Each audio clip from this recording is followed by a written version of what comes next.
So good day everyone, I am Dennis Nunez and I'm discussing about the step by step of creating work group in a network. So what is creating work group? Creating a work group in a network means setting up all small local networks where computers can share files, printers, and resources without needing a dedicated server.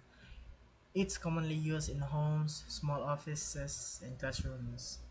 So what is a work group? A work group is a type of P2P or peer-to-peer network in which each computer is equal, users can share files, folders, and printers, and each computer manage its own user accounts and settings. And steps to create work group and ano yan, step by step na siya kung paano yan. So first is kaning kan kaning open system settings na window R. So tama ka nang kita mga kabam mga IT sa nang mag open kay kita mga sa MD nga nga. And then type nimo ang systemdm.cpl and press enter. Press enter mo nimo gawas. Then kani. And step 2 is open system settings. Click change under to rename the computer or change its domain work group. So kani akong circular is click na nimo change. After is set the work group name, choose work group and enter name like office group or classnet. So kani ay click mo yung domain group and then change. Then nanandri ang name process na work group. Pwede na mo kaning mailisan ni dire. Kaya dire nga kuan. Sabi mo kuan kaning office group or classnet. Ah, wala na ako usba ko kana lang work group. So, example lang siya. And then step 4 is after nimo atong change tanan mo siya need na may restart ang imong PC, laptop or computer. You'll be prompted to restart for changes to take effect para ma-save change to tanan imong mga gipang buhat. Then number 5 is repeat on the other computer o nakailang computer, device, laptop na. Pwede nimo siya ato ang step 1 to step 4 imo tong buhaton sa other computer para mo join the same work group on name on all computers that should share files and printers. Then step 6 is enable file and printer sharing kani importante ba siya para makita na imong mga gipang para ma-share na to tanan na imong mga gipang kuan dito sa mga like mga kuan.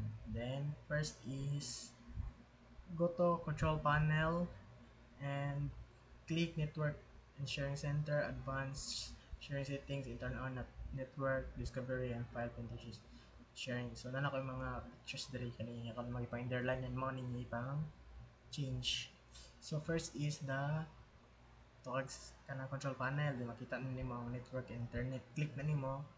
Then after maklik mo niya mo gawas kani kaduha. Kani network and sharing center click na pud nimo. Then after na pud click nimo aning network and sharing center, gawas na pud ni ang kaning change advanced sharing settings ana. And after nimo maklik ana, gawas na pud ni ang kaning kaning kaning network discovery and file printer sharing. Yeah. And step 7 is share resources. Right click a folder, properties, sharing, share, and choose users that you want to allow access.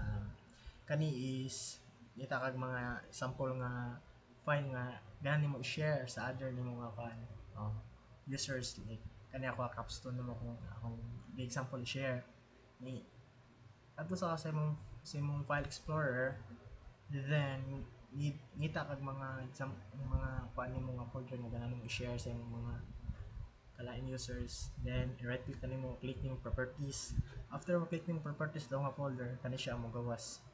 Kani sa general man siya niya, ako lang siya gilargo click sa sharing. So i-click nimo ang sharing, mo gawas ni siya kani. Then press dito nimo ang share. And then after nimo press dito ang share, kani siya mo gawas. Network access. Choose people to share with. Kato work group ba, classroom or everyone anana. Type everyone then share. Isito na ni mga kaning share sa to. Yeah, kaning share.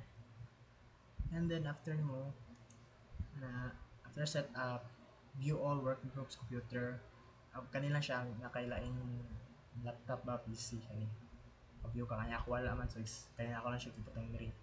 Open File Explorer Network. Yeah, you'll see all devices in the same work group. Access shared files or printers easily across the network. Makita na nimo na okay nimo og set up ni ang both na or other computers, laptops. And benefits ani nga work group, creating work group in a network is easy to set up, no server needed. Then great for small teams or home offices. And local file and printer sharing made simple. So kani siya madali imong kuan nga dili na no need na mag send like sa messenger pa nakipag ni pang send sa messenger na. So kani siya dali ra kayo. That's all. Thank you.